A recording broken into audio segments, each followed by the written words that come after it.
Hello everyone, and welcome to my Days of Our Lives official. I hope everyone is having a wonderful day. Before we begin, please hit the subscribe button and give this video a thumbs up. In Horton Town Square, JJ and Gabby literally ran into each other.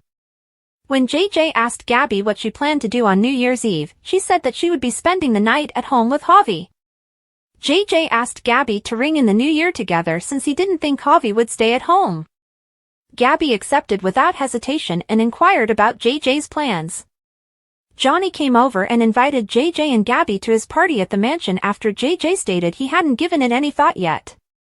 Johnny requested her to invite Ariana also if the girl was in town, explaining that he missed having Gabby around the mansion. Although her daughter was spending the holiday with Will and Sunny, Gabby said she would consider attending the celebration herself. Gabby told JJ that she didn't want to return to the mansion after Johnny left because it was haunted. Gabby explained that the spirits of her former relationships with Stefan and EJ haunted the mansion. JJ recommended that they visit another location. Gabby made the decision to go to Johnny's party. Visiting the home would accomplish two goals at once.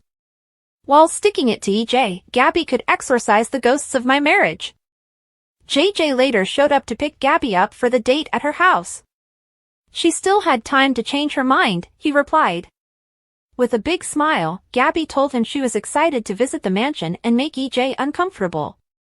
After completing a scene on the hospital set, Alex and Joy engaged in conversation. Joy's feistiness and determination in the sequence were praised by Alex. Joy said it had been simple because she was no stranger to stirring conflict amongst contented couples. Chanel came up at that moment and inquired as to what the two had been talking about. According to them, they had been discussing their most recent scene, in which Joy's character informed Alex's character that she was expecting his kid.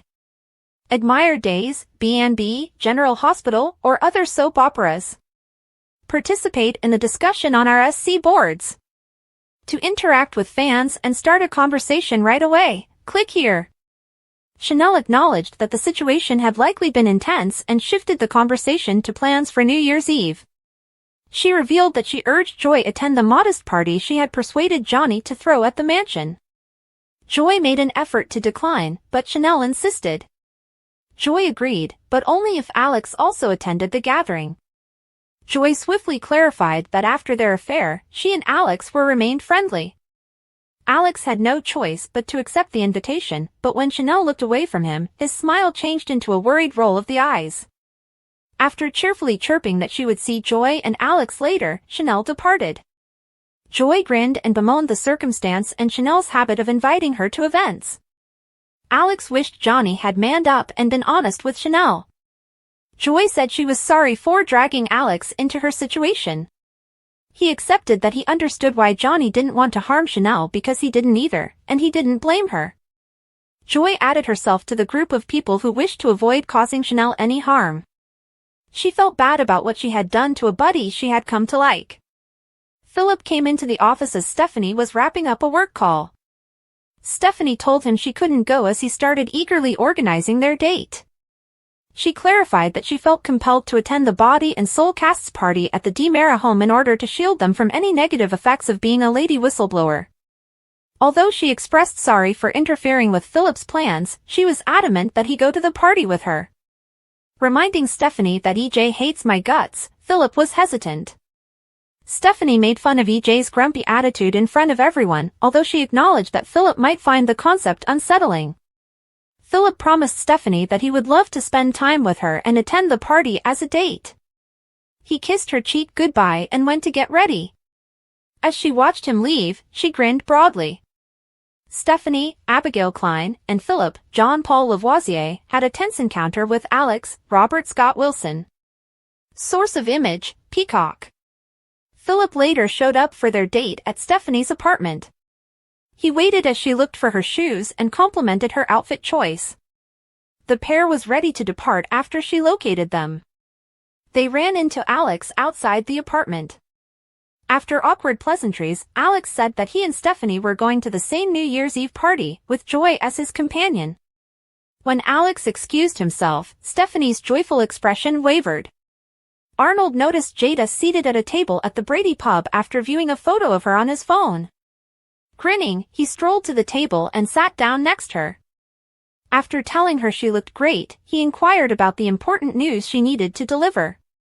Jada began to explain the DA change to him, but his attire diverted her attention. Rafe acknowledged that he had changed when she asked him whether he had. Jada questioned him sharply, why? Arnold made up a narrative to justify spilling coffee over his clothing. When Jada asked him why the clothes appeared brand new, he explained that he had chosen to buy a new suit because he had been close to the mall at the time. After seemingly accepting the answer, Jada turned to her big announcement: EJ was fired as the DA. Arnold seemed surprised.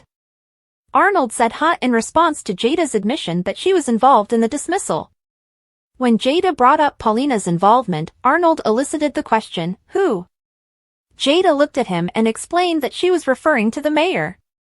Arnold dismissed the incident, saying he had misheard Jada.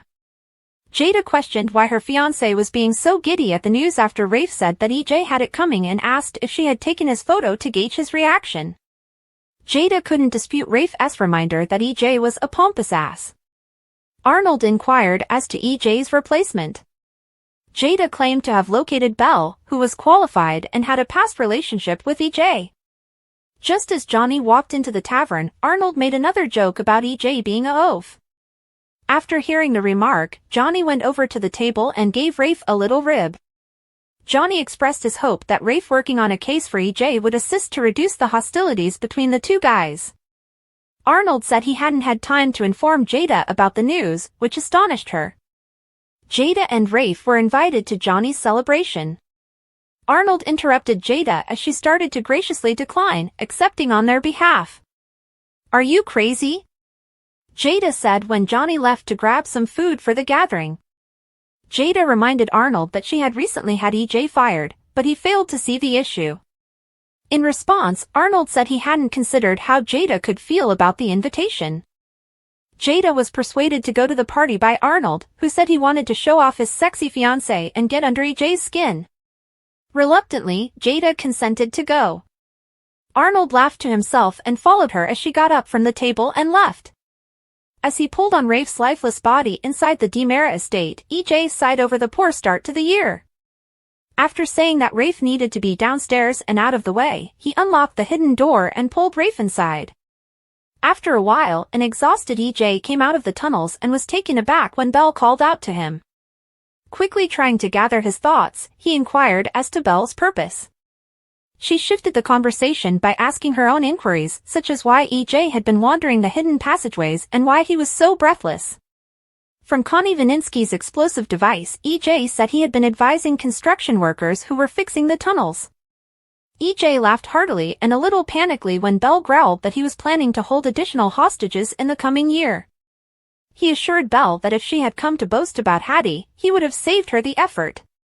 He told her that he had been dismissed, to which she responded that she was already aware and that her visit was due to his termination.